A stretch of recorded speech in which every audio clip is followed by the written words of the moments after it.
ಮಾಳವಿಕಾ ಅವ್ರ ಹತ್ರ ಎಷ್ಟು ರೇಷ್ಮೆ ಸೀರೆಗಳಿವೆ? ಬಂದು ನೋಡಿ, ನಮ್ಮ ಮನೆಗೆ ಬಂದು ನೋಡಿ. ನಮಗೆ ನೋಡ್ರಿ, ನಮಗೆ ಇದಕ್ಕೆಲ್ಲ ಆದರ್ಶ ವ್ಯಕ್ತಿಗಳು ಅಂತ ಇರ್ತಾರೆ, ಆಯಿತಾ.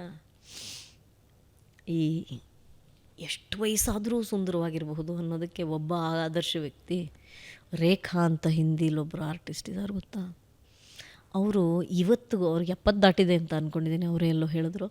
ಇವತ್ತಿಗೂ ಮದುವೆಗೆ ಹೋದಾಗ ಹೆಣ್ಣಿಗಿಂತ ಜಾಸ್ತಿ ಅವರೇ ಅಲಂಕಾರ ಮಾಡ್ಕೊಂಡಿರ್ತಾರೆ. ಸ್ವಲ್ಪ ಜಾಸ್ತಿ ಅಂತಲೇ ಅನ್ಸ್ಬಿಡ್ಬೋದು. ವಿಶ್ವೇಶ್ವರಭಟ್ರು ಒಂದು ಉದಾಹರಣೆ ಕೊಟ್ಟಿದ್ರು ನಮಗೆ.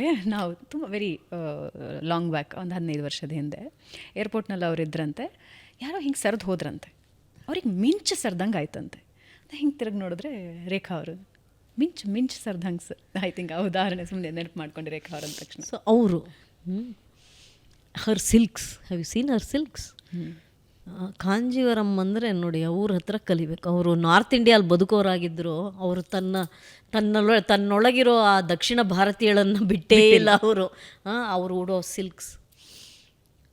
ಆಮೇಲೆ ಸರೋಜಾದೇವಿಯವರು, ನಮ್ಮಟ್ಟಿಗೆ ಹೇಳೋದಾಗಿದ್ದರೆ ಸರೋಜಾದೇವಿಯವರು ಮಾಡ್ಕೋತಾ ಇದ್ದ ಅಲಂಕಾರ, ಅವರು ಉಡ್ತಾ ಇದ್ದ ಸೀರೆಗಳು ನನಗೆ ಸ್ವಲ್ಪ, ಅವ್ರು ನನಗೆ ಆಪ್ತರು ಹೌದು, ಮತ್ತು ನನಗೆ ಅವರು ಈ ವಿಷಯದಲ್ಲಿ ಆದರ್ಶನೂ ಹೌದು. ಜಯಮಾಲ ಅವರು, ಇವರೆಲ್ಲ ನಮಗೆ ಮೇಲ್ಪಂಕ್ತಿನ ಹಾಕ್ಕೊಟ್ರು. ಅವರು ಹೇಗೆ ಕಾಣಬೇಕು.